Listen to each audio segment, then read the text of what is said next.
This video will discuss rotational energy. The objective is that students will be able to recite the parameters of rotational energy. Just like objects moving translationally or linearly, they have kinetic and potential energies. Rotating and rolling objects too have rotational kinetic and rotational potential energies. The rotational kinetic energy of something that's like a rigid object that's not rolling is just 1/2 I omega squared, where the I stands for moment of inertia, measured in kilogram meter squared.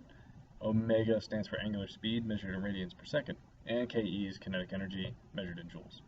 Again, this is only for something that's not rolling.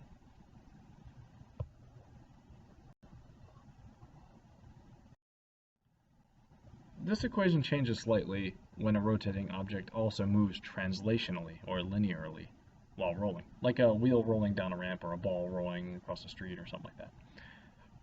We have to add a factor to account for the linear kinetic energy of the center of mass of the object.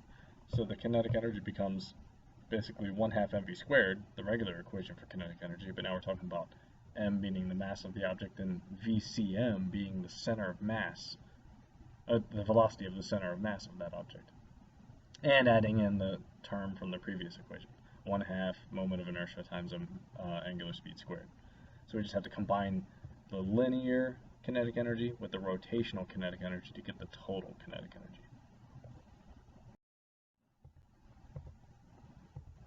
In this picture, a sphere is rolling down a ramp.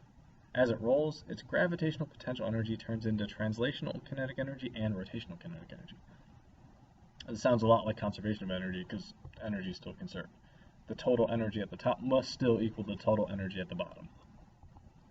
This means that the initial potential energy of the sphere at the top will equal the sum of the kinetic energies at the bottom, assuming its initial velocity is 0. In other words, the initial potential energy equals translational kinetic plus the rotational kinetic. Or if we plug in all that stuff, mgh, mass, gravity, and height, will equal, mass times the acceleration due to the Earth's gravitational field times the height, equals the translational kinetic energy here plus the rotational kinetic energy here. So it's a whole lot of stuff, but it's still total potential, or initial potential equals linear kinetic energy plus rotational kinetic energy. Time for a challenge question. The 3 objects in the picture are released from rest at the same time from the same height, and they all have the same mass and radius. The only difference is the shape of the object. Which object will reach the bottom of the ramp first? This is kind of a review question. We talked about this already. Hopefully you remember that the hollow one always loses, so the hoop will not win. The sphere will reach the bottom first because it has the lowest moment of inertia.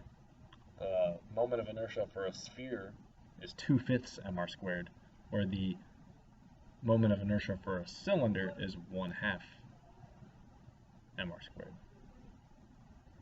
So since the sphere has lower moment of inertia, it doesn't take as much energy to get it rolling. So it's going to get down there first. Same picture, another question. With everything the same as the previous question, the masses, the radius, the starting height, the starting velocity, which object will achieve the greatest total kinetic energy?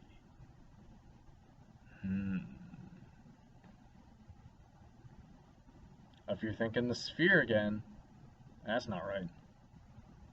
Then if you're thinking the hoop, because it's got to be the opposite of question number 1, that's also incorrect. And if you're thinking the cylinder, because it's not the sphere or the hoop, that's also incorrect, because they all have the same kinetic energy, the total kinetic energy at the bottom.